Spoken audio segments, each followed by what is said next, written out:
ಈ ಸಂಕೀರ್ಣದಲ್ಲಿ AC court ಇಲ್ಲದಿರೋದು ತೊಂದರೆಗಳಿಗೆ ಕಾರಣವಾಗಿದೆ. ಇನ್ನು ಎಸಿಗಳು ಬ್ರೋಕರ್ಗಳ ಮೂಲಕ ಲ್ಯಾಂಡ್ ಖಾತೆ ಕಂದಾಯ ಮಾಡ್ತಿದ್ದಾರೆ. ಯಾರು ಹಣ ಕೊಡ್ತಾರೋ ಅಂತವರಿಗೆ ಅಧಿಕಾರಿಗಳು ಆದೇಶವನ್ನ ನೀಡ್ತಾ ಇದ್ದಾರೆ.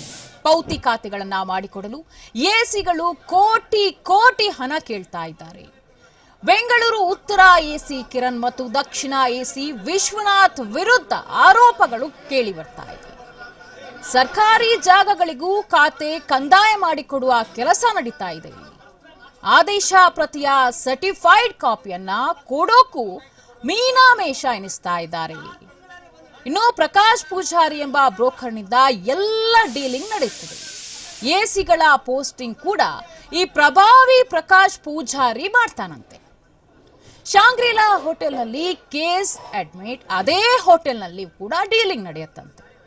ಖಾಸಗಿ ಜಾಗದಲ್ಲಿ ಸರ್ಕಾರಿ ಫೈಲ್ಗಳನ್ನ ಇಟ್ಟು ಕೋಟಿ ಕೋಟಿ ವ್ಯವಹಾರ ನಡೀತಾ ಇದೆ.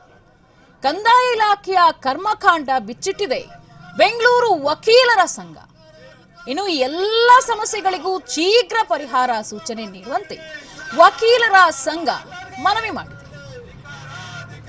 ಇನ್ನು ಬೆಂಗಳೂರು ಜಿಲ್ಲಾಧಿಕಾರಿ ಜಗದೀಶ್ ಅನುಪಸ್ಥಿತಿಯಲ್ಲಿ ಸ್ಪೆಷಲ್ ಡಿಸಿಗೆ ಮನವಿ ಮಾಡಲಾಗಿದೆ. ವಿಶೇಷ ಜಿಲ್ಲಾಧಿಕಾರಿ ಬಾಲಚಂದ್ರ ಅವರಿಗೆ ಮನವಿ ಪತ್ರವನ್ನು ನೀಡಿದ್ದಾರೆ ವಕೀಲರ ಸಂಘದವರು. ಧಿಕ್ಕಾರ